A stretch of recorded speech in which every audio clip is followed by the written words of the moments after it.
dan sudut keluaran bagi segitiga. Segitiga, sudut dalam dia semua ada berapa? Jumlah sudut dalam. Jumlah sudut dalam bagi segitiga 3.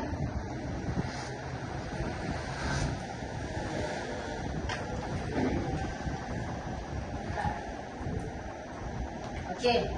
Segitiga hasil tambah sudut dalam sudut A tambah sudut B tambah sudut C, nilai dia adalah 180 darjah.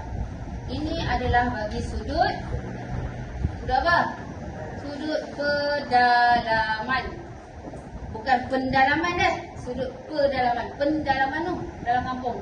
Ni pedalaman. Sudut dalam bagi segitiga. Bila awak tambah tiga-tiga sudut ni, dia akan jadi 180 darjah. Yang itu sudah tetap. Bila tetap dah 180, dia takkan lebih. Faham? Okey, jadi ini untuk sudut dalam. Kalau sudut keluaran di luar. Luar segitiga. Bila awak tarik dia punya sisi ini awak tarik keluar daripada paksi ini, di luar ini ada satu sudut. Ini kita panggil sudut keluaran. Yang ini sudut keluaran. Faham? Boleh? Okey, sudut keluaran, berapakah nilai sudut keluaran? Siapa tahu? Dia satu garis lurus. Satu garis lurus berapa darjah? 180. Jadi kalau kita nak cari nilai D, kita nak cari nilai D. Okey, sudut keluaran awak siapa tahu? C tambah D. C tambah D itu dapat berapa? 180 kan? Tapi kita nak cari D je.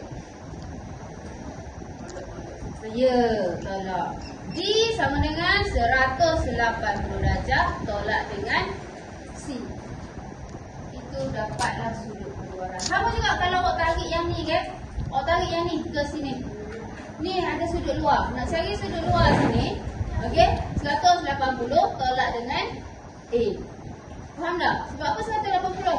Sebab dia satu garis lurus. Satu garis lurus, sudut dia berapa darjah? 180. Faham? Jadi waktu tu dah kena ingat. Tetap dah. Dia sama juga dengan jumlah sudut dalam bagi segitiga. Faham?